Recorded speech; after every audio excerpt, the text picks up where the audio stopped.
Sanbonani, Dumelang, Absheni. Welcome to the exciting episode of Transit Ringers, the show, that prioritizes, the show that cares about the well-being of public transport commuters and pedestrians in the country. The only show, by the way, that is the premium show that talks about these issues. Majority of these people have been neglected for some time. Nobody cared, nobody listened. But this show is designed specifically to ensure that we at least can improve the passenger experience. It cannot go on like this. But okay. Today we have a very interesting discussions. We have a guest, a friend, I must say, who is Xolani Fihla, the spokesperson for the Johannesburg Metropolitan. Xolani, welcome to Transit Ringers. Oh, thank you so much, Isaac. Thank you for the invite and the opportunity. Yeah, man.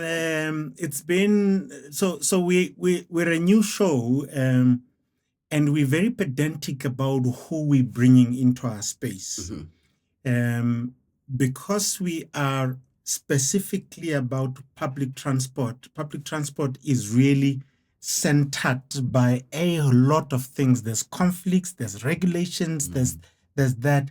So we are, unfortunately for others, we might be a boring show because we talk about things that affect people every day. Yeah. And this is very interesting for me because you are actually our very first official on the show to talk about things that are happening with our people. So yeah, welcome. We are actually very delighted that you're here. So we're going to talk about very soft things, but we also need to talk about real things that are going on out there. But first, maybe let's just ask the question: who is Xolani and where are you coming from? I mean, I just saw you here on our television screen. Who's this guy? Yeah, no, besides me being on the television screen and being the spokesperson for the Johannesburg Metropolitan Police Department, I born and raised in Soweto, in Pimville to be exact. Right. I've lived there for the longest of time, but a resident of the city of Johannesburg. I've went to school in different parts of the city, and I think that's one of the things that contributes for me being able to do my job as good as I can to represent the city of Johannesburg. I've have multifaceted of experiences within the city of Johannesburg, whether Kikokasi or in the suburbs as well. Right. So, not to blow my own horn, but I think the department did choose a good person who would represent them properly. No. I had at some point, I had some ladies talking about you. I don't know which show you do in the morning with who, and ladies are saying, yo, this guy, when they see you all the time, they want to shoot a picture, take a picture with you. So you're doing some great job out there. I mean, and I think people are appreciating what you're doing. So we can only say keep doing the good work that you're doing. Oh, thank you. And yes, they have scored. The city has scored to have you doing this kind of job. So I want to start somewhere. We did a show a couple of weeks back. Okay. And we were talking about scholar transport. Yeah. We have an app where people are interacting with us. Okay. But even if you were just to go on the social media platforms where people were communicating with us, you can rest assured that there's an acknowledgement that the vehicles that are transporting our children, most of them are not, one, they're not roadworthy. Two, the drivers don't even have permits. And yet they're transporting our children every day. and they're passing through the police. There are roadblocks every day. Yeah. The question that I'm going to have to ask as a starting point is, how do we have so many vehicles? And I'm just picking Scholar Transport as an example. But there would be taxis, especially the local taxis, Ekasi. Yeah. There are a lot of those that are not roadworthy. There are drivers that are. What is going on? Do you want to take me through what that is? What I can say is that there's enforcement that's been done regarding to road transport within the city of Johannesburg on different levels. Us as a municipality with JMPD, and also with the province through the Department of Community Safety and the Gauteng Traffic Police. And it does really become a great concern when we do see unroadworthy vehicles on the roads, and especially transporting precious cargo like our children. And it is even a greater concern to know that they pass through roadblocks, stop and searches, or just any typical day when Metro Police or other law enforcement officials are policing on the roads and nothing is being done. And that's why as a department, we are moving forward in ensuring that we do deal with these matters on a serious level. Practically, I can say this week on Monday, there was a operation that was done in Eldorado Park regarding all the stakeholders. That's the Johannesburg Metropolitan Police Department, it's the SAPS and Gauteng Traffic Police, to check on these matters. And with the statistics that we did receive is that 32 citations were issued, and other vehicles were removed off the road. And with the assistance from the learner transport associations, we had to transport the learners who were taken out of those vehicles to their schools.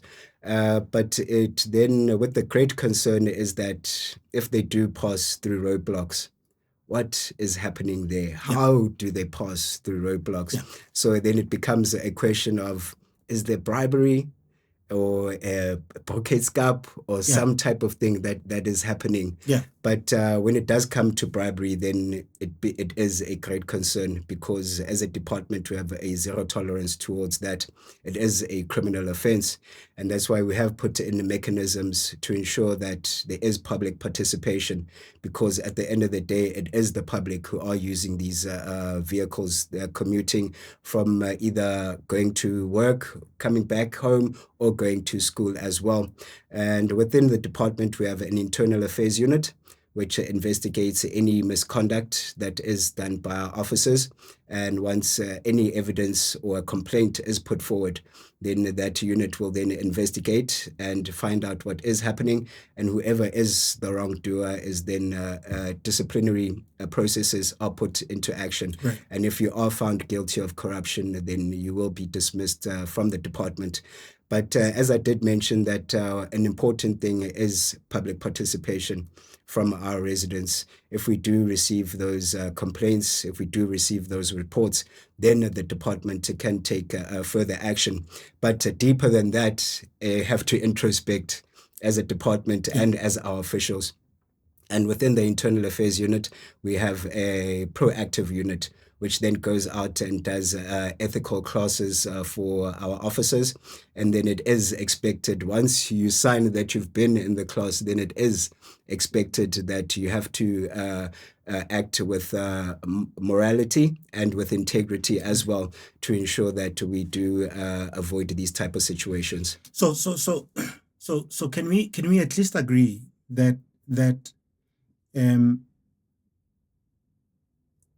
there's an acknowledgement that there is wrongdoing on the ground?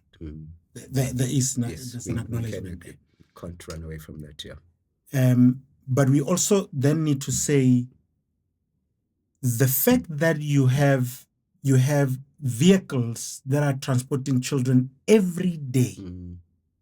Every day. There's somebody who has a contract to transport kids and passengers generally every day. There is no chance that these people never get in contact with the police. There's no chance.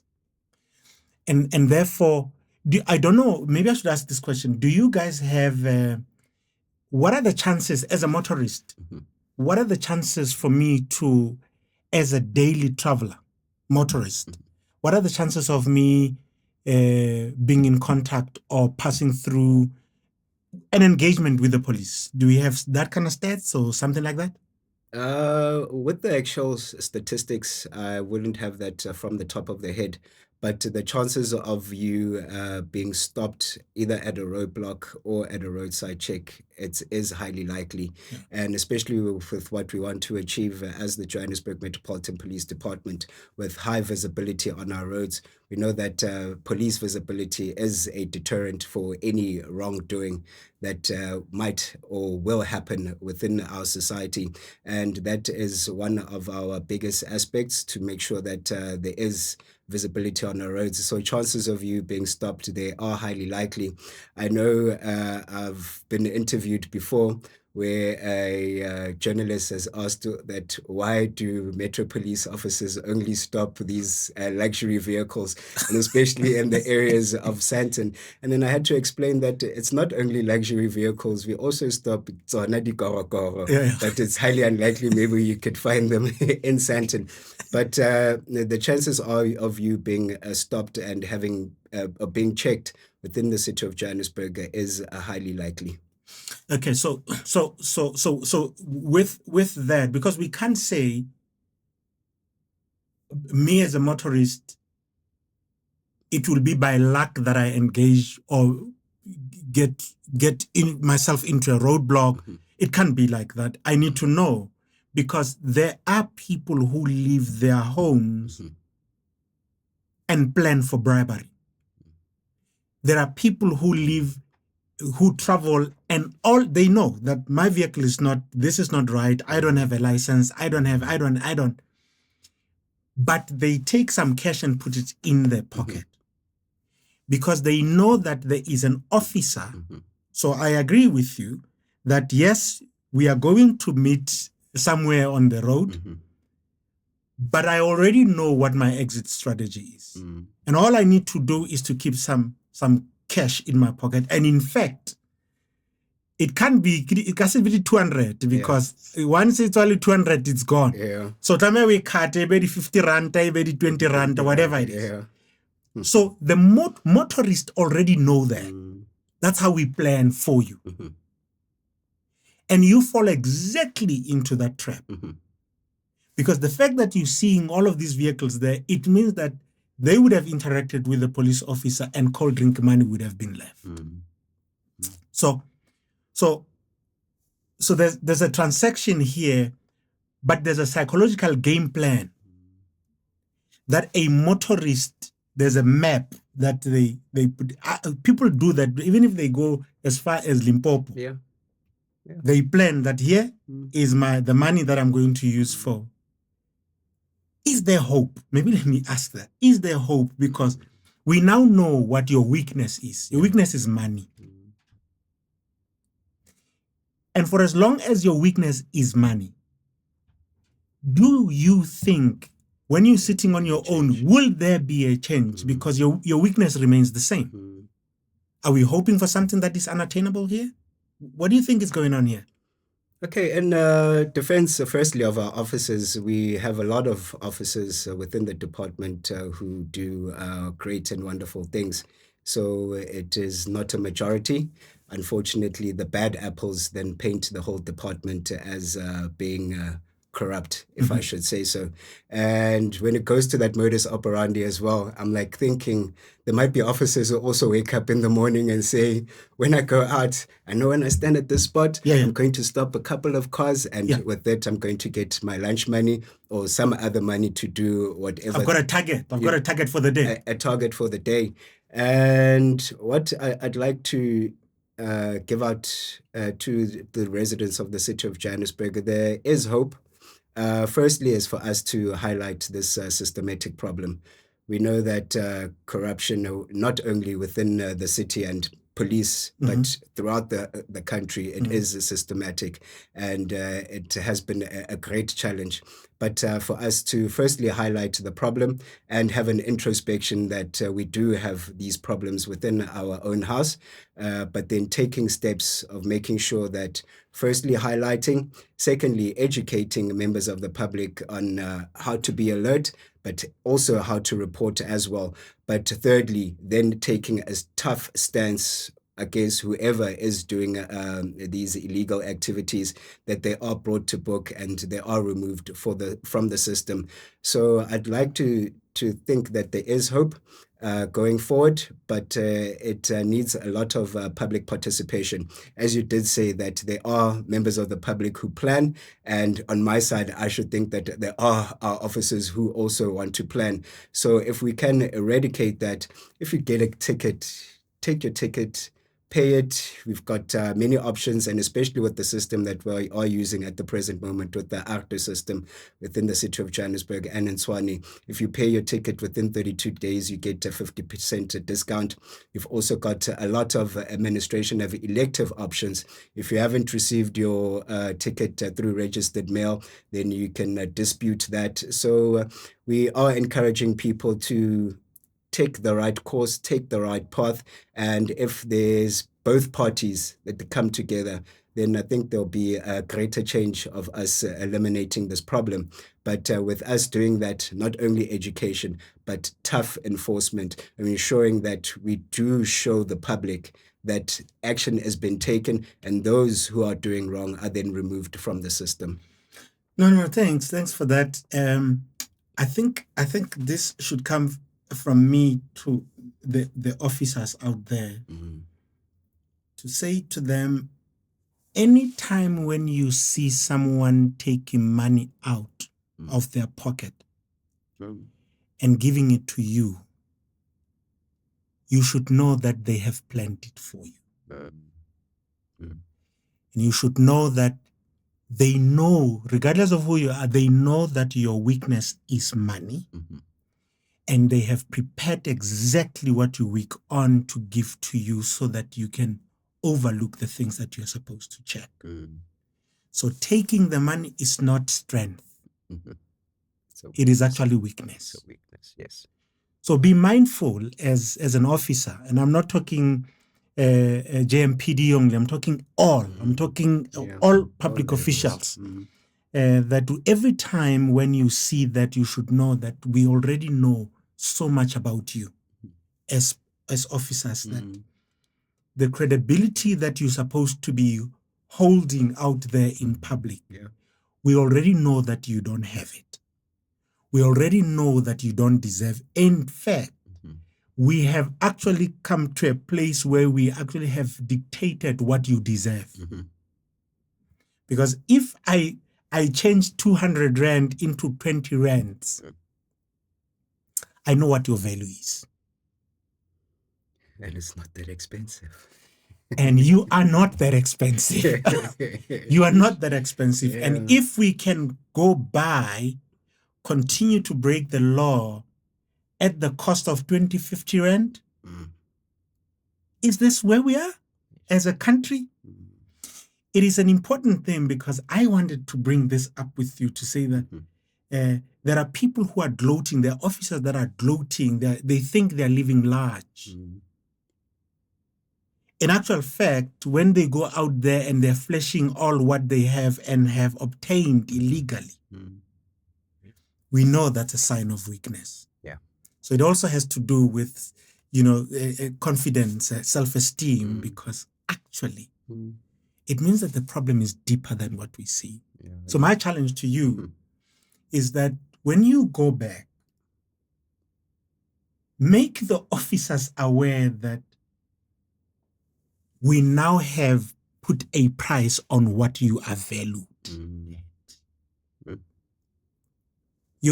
This uniform is supposed to be the most powerful uniform, but because of your actions, we have devalued you to a 20 rand and a 50 rand level.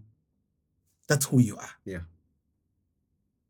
What do you say to that? We can't run away from that. It is a reality and it is a truth. but it is also disappointing and disheartening as well. And it would be great if our officers would actually see this and know that now they're being valued with a 20 Rand. Yeah. Imagine a 20 Rand. And it goes back to a scenario. Let's say a person is being stopped for driving under the influence of alcohol. Yeah. And it's not a 20 Rand or a 50 Rand, it's 100 Rand or 200 Rand, Yeah. because then you're going to be arrested. But at the end of the day, you let that person go for that 50 Rand or the 100 Rand or 200 Rand, and they go crash into a car with a family of 5. Yeah. That guy survives, and the family of 5, their lives are gone. So you as an officer, what do you think of that? It is really, really terrible. But not going to that extreme, but going back to those 20 Rands, it's still the same. It's the same. Whether it's the extreme or it's a small 20 Rand for just letting a person go if they didn't put on the seatbelt or their tires are worn out.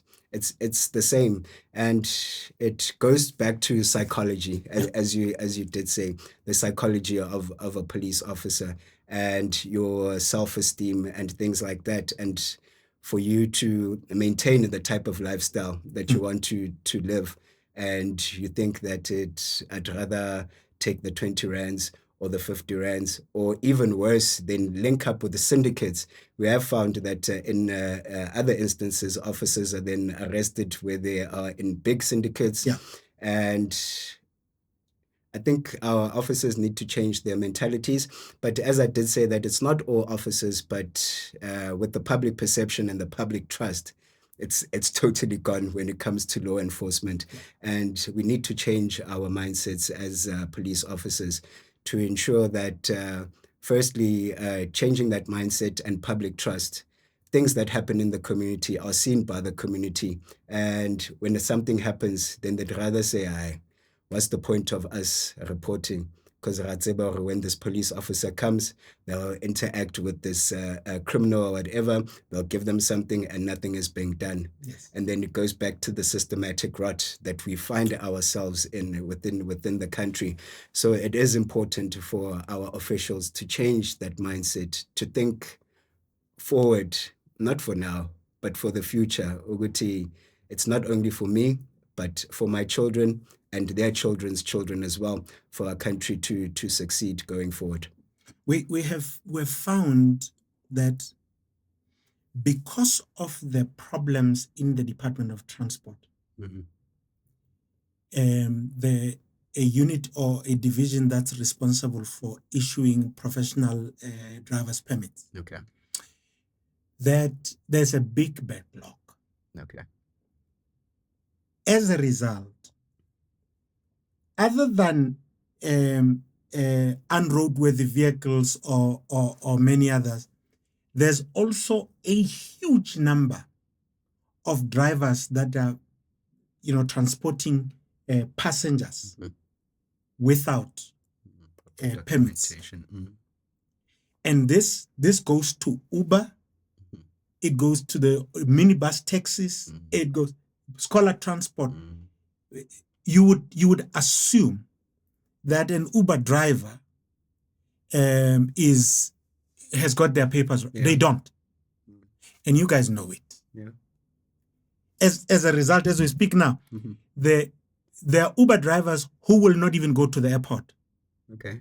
Because they know that at the airport, as you drive in, there's a Metro Police there. Yeah.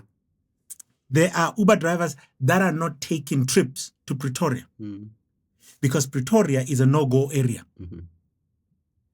But Johannesburg, it's a nice place to be at.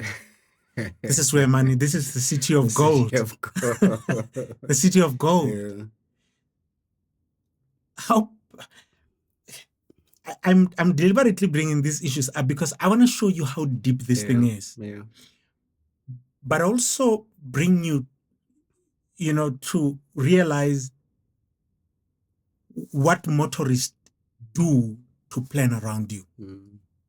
So they know the no-go areas. But you, as Johannesburg, it's a friendly city. It's a free-for-all.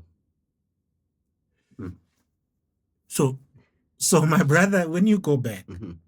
and I don't care who you're speaking to, you can speak to an Uber driver. The first one that you see there, they don't have their permit. Yeah. Because they will tell you that in the beginning, I had expected that the organization will do the thing for me. They will apply for me but it has not happened. Yeah. So they don't have. Taxi drivers are driving with slips Okay. just to prove that I applied for it 5 years ago. And you know it. And all these things are done, and they are shown, this paper is shown to an officer. And the officer underneath the license or that piece of paper, when they take it, they normally take something underneath that piece of paper. And Hamba, it's not my problem anymore. Yeah. Once you off my side, it's not my problem anymore.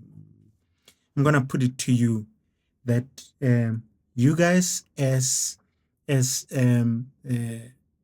officers, you have become the biggest enabler of crime in the country and lawlessness. And that's why I asked about hope. And I needed to juxtapose that with how we plan for you. Today, I wanted to reveal to you how much we know of you. Yes. How weak you are as the city, as the traffic officers across the board. Yeah. That's how weak you are. You can come with all, we respect this uniform, but all I see is, okay, where is that 20 rand when you come through? You're cold. You're cold, my brother. You're cold. So I think we've gone through this, and I appreciate your honesty on this issue. But I really think that it is at this time where we need to be talking to passengers and users of the road to say, okay, now we know that these guys can be weak. And we must say this cautiously because it's not all of them. We must appreciate those that are really doing their best to make sure that we are safe on our roads. And shout out to you. But to these weak ones who are actually the weakling in the system, shame on you. It's really shame on you because you have made it possible. But you've also educated us what's your worth. So we now know.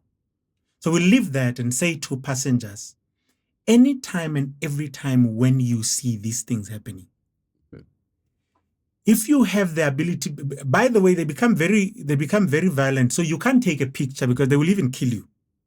Because when they do something wrong and you take that type of picture, they will kill you. So don't. But record it, and you know how we do this thing. You know what our app does. You know what you're supposed to be doing. You are supposed just to go on your social media and just report discreetly.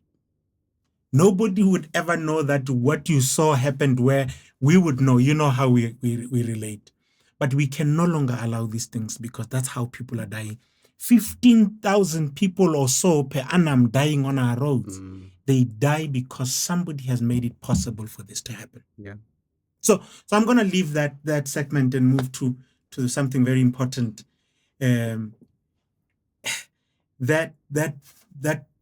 I think this is very disheartening. I want to talk about something that I've had the opportunity to travel around the world, and I'm not well traveled, but I've been to different parts of the world. Okay.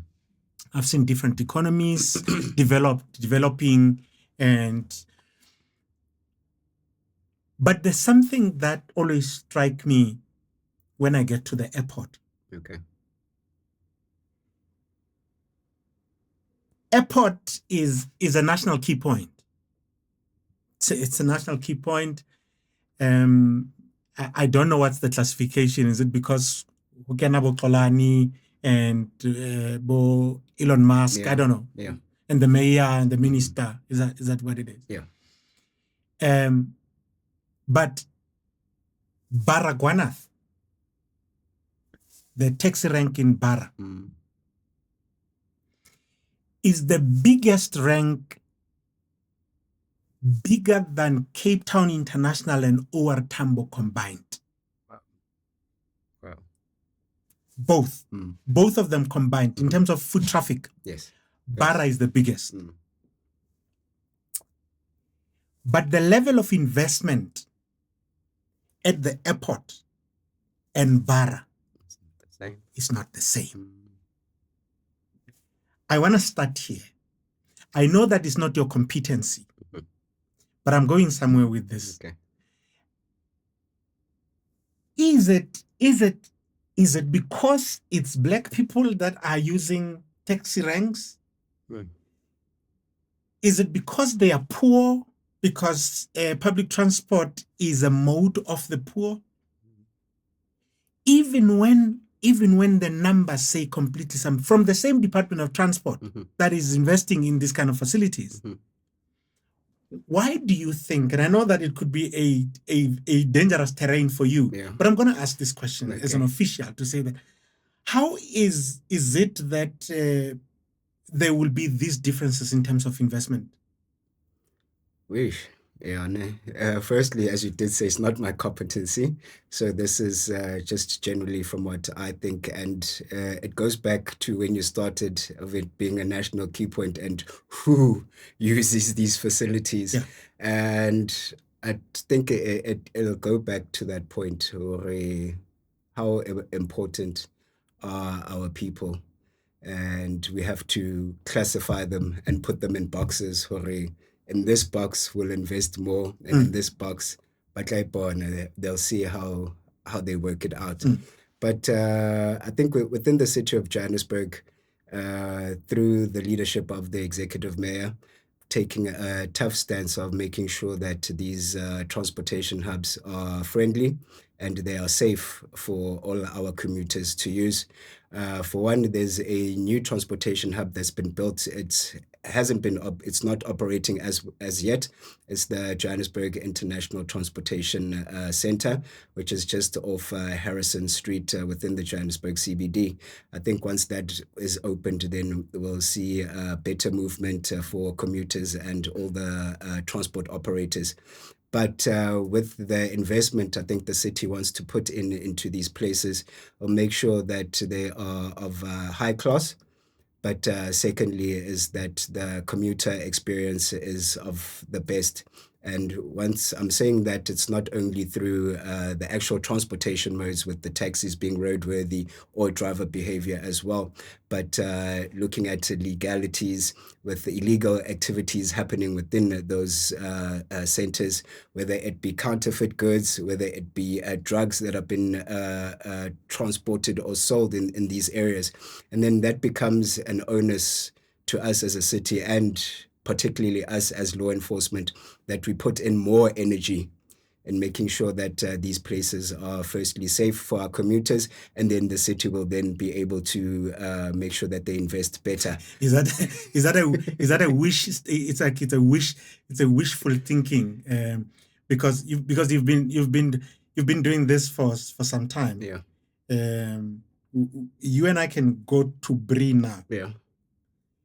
You know that we're going to find drugs. Now. What's the time now? At this 10 past 11, you'll find somebody who's selling drugs. Now there. Yeah. And the city you've known about this. You've got a unit called BMU. Bylaw Management Unit, yes. When you can go to one of the kiosks there, you are going to find someone who is not supposed to be there.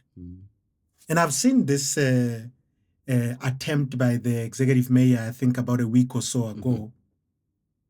I honestly feel like it's so much of an PR exercise. Yeah. Because in all honesty, public transport hubs, and in particular taxi ranks, they have become safe havens for criminals. In the city of Johannesburg, I can take you to some of them. Problems, counterfeits, good. You pass through these things every day. Number two, there are guns, weapons at these facilities. So when we talk about safety, when we talk about class, are we saying in this lifetime or in the next lifetime? This is a genuine question. Yeah. It has to be in this lifetime. It has to be. We don't have a choice but make it be in this lifetime. And with the operations that have started through the leadership of the executive mayor, we have seen that operations have been done in previously, but they're not sustained. You'd have an operation today, and in the next 6 months or in a year, then nothing is being done. So Not a year. What we know. yeah. So the traders there, the illegal traders there. So let me tell you what they do. So they have a table. Yes. And they would have a cloth. And they put their goods on top of this cloth. Now that cloth, it's a representation of intention to do wrong. Because what they do, that cloth is strategically put there so that when we see the JMPD, we just take everything and run. We run around the corner so that they just go past. And then we come back and trade again. Yeah. Not the next 6 months, not the same day. The same day, yeah. What does it say? It says that even illegal traders know that you do nothing that is sustained. If the mayor is coming today, we know that the mayor is going to come with big cameras and the place is clean. And the place is clean. And then from there, nothing else happens. No, it's something that we've put into our consideration. We do know about this, that an officer will come there, run away, and then come back again.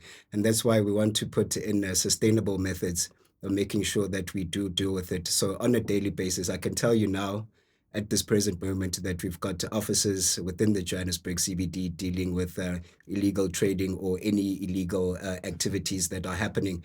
I know it will take time because for us letting it go for such a long time, it now becomes a even bigger burden. But putting concerted efforts every day, every single day, and with that, after a certain time period, we'll see if we've made considerable change within the Johannesburg CBD. But you won't. We are trying. But you won't. We are trying our level best. And I think if we are given that time, once with these operations have started, and we'll see how sustainable they are. And us as well, we need to be honest and realistic that if they are not working, then what next do we need to do? But presently, we are enforcing. There's a operation in Nomaganjani Manje Namhlanje, which has been introduced by the MMC for Public Safety, Dr. Mcini Chwaku, and also through our new appointed chief, Babu Patrick Chaka.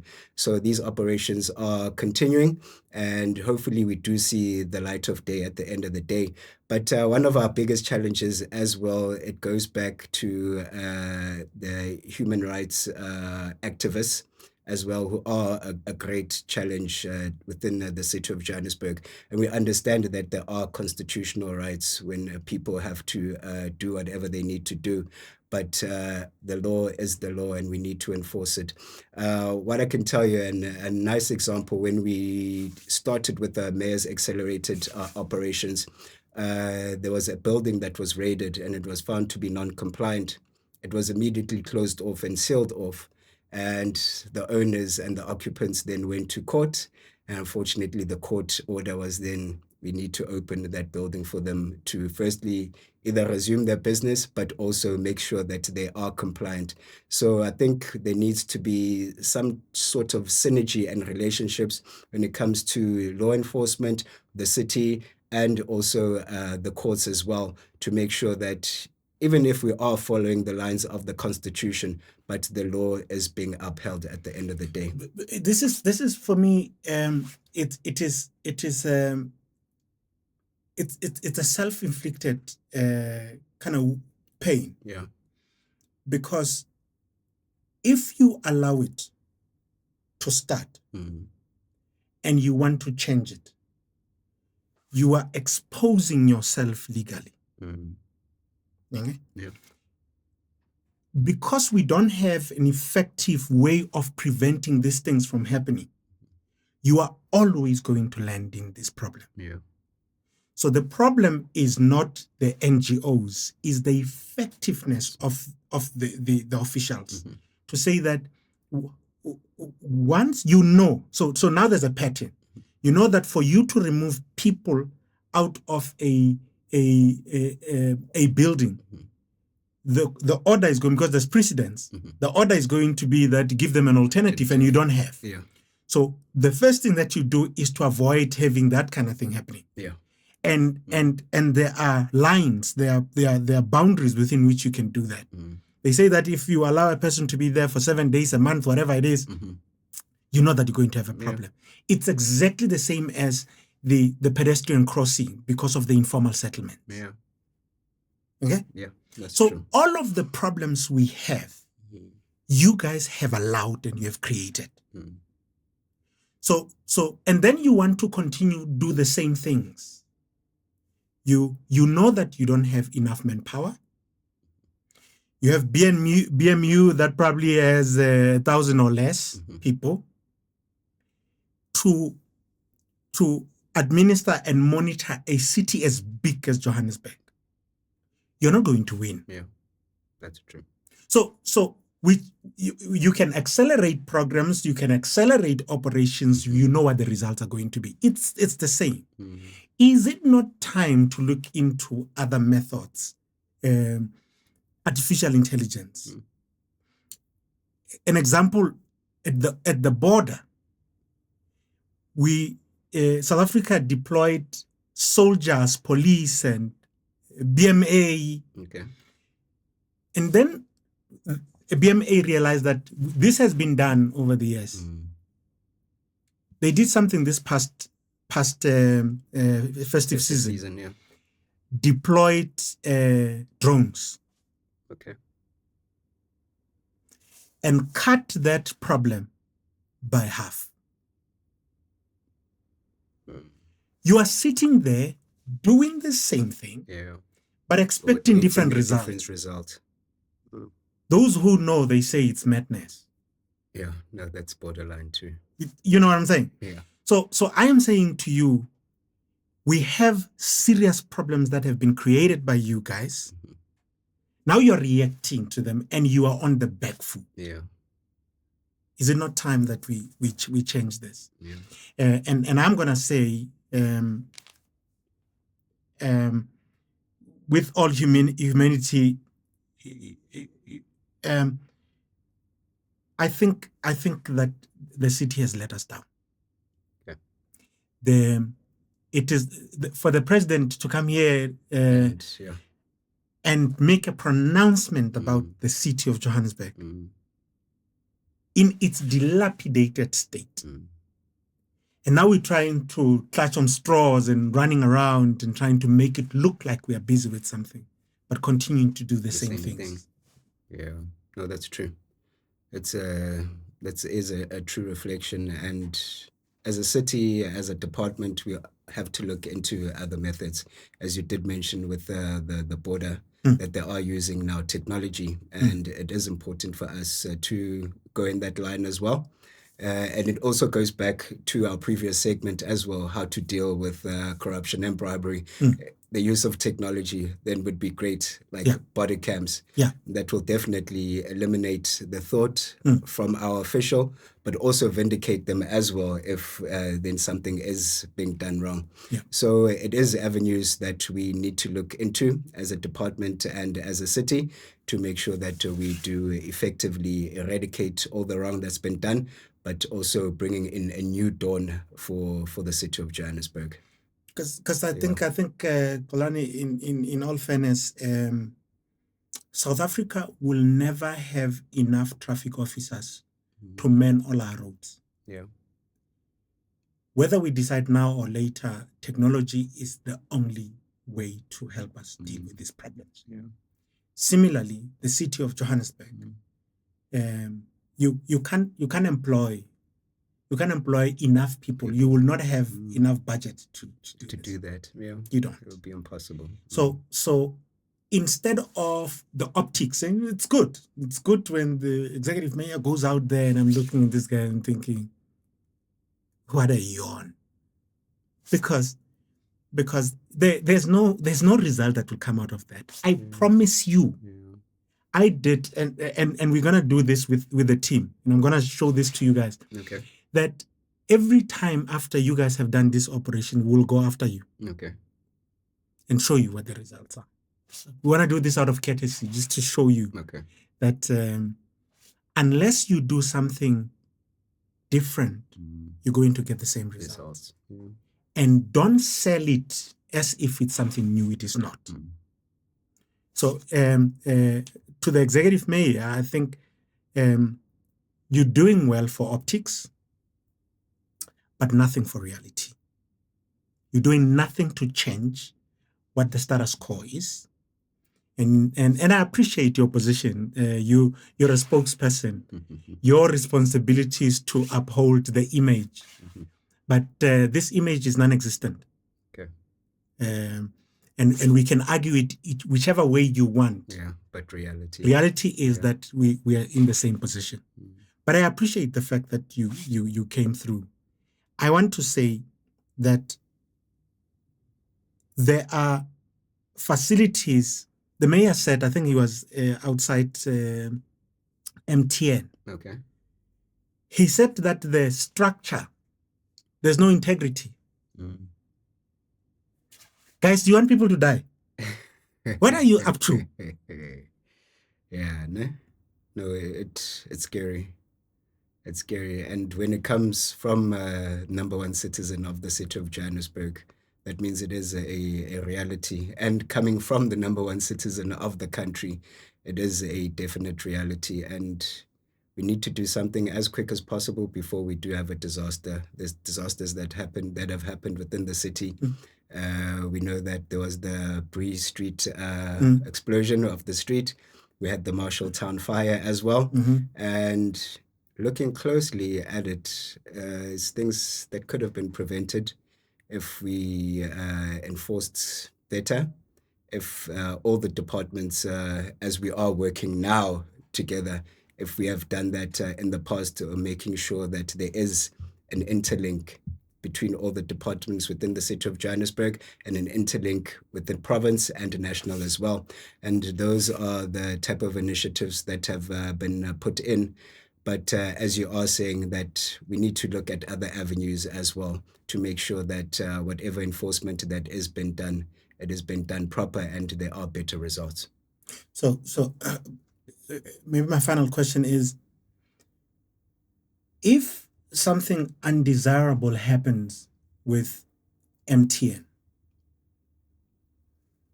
taxi rank that is, are you guys going to say it's an accident?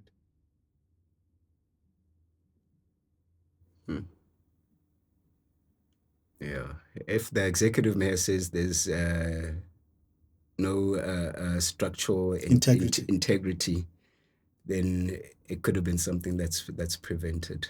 It wouldn't be an accident. It wouldn't be an accident. Yeah. So that if anybody loses their life there, that would be outright culpable homicide. Yeah, and someone has to be accountable for that. No, I am thankful that you came. I think it's important that we realize that as the city, at this point, you are at your weakest. I won't say that. Yeah. I don't qualify to declare you that. But based on what we went through, the city is on its weakest. We're running behind action, so we are very, very reactive. And the people's lives are in danger. Criminal syndicates, residents have mastered the understanding of your weakness, and we are mining it. Illegal traders are mining it every day. motorists are mining it every day. It goes back to even illegal land invasion. Yes. When it goes to the PI Act, Yes. the Prevention of Illegal Evictions, Yes. they know that once you're fully occupied, it doesn't even need to take a day. Yeah. Once you're fully occupied that structure, then the city will have to find you An alternative accommodation, or then they'll have to formalize that informal settlement. Look, we on the N12 there, Lenegia there, Sheesh. the number of pedestrian deaths on that road there, because of the informal settlement that could have been prevented. Yeah. People are losing their lives there, and we don't have an option now. You now, as the city, now need to look at how do you formalize that as a settlement. Because removing those people there now, it's almost impossible. It's too late. Yeah. So you have allowed people to play on, you have the power, the authority, but this has been snatched away from you. And you guys... They're the ones that have that advantage. The people are having this, they've taken it away from you. You are reacting, you come there with blue lights when everything has happened, and you look like Michael Jackson's. Yeah. It's just for But sure. Xolani, my brother, I don't envy to be you. Thank you for respecting us. Thank you for honoring our invitation. I hope this is the beginning of many, because we would want to go and showcase some of these things. We would want to have a relationship with you guys so that at least you know exactly what we do, because the intention is just to get things right. Yeah. The intention is just to fix. There's no malice intended. There's no malice intended at all. Yeah. But I think for us to be able to do that is to accept and appreciate that there's a problem before we can start working on it. Yeah. But I appreciate you being here. And thank you. So to all my lovely viewers, I appreciate you. Thank you very much for spending the time with us. Until we meet again in the next episode. For now, peace. Ciao.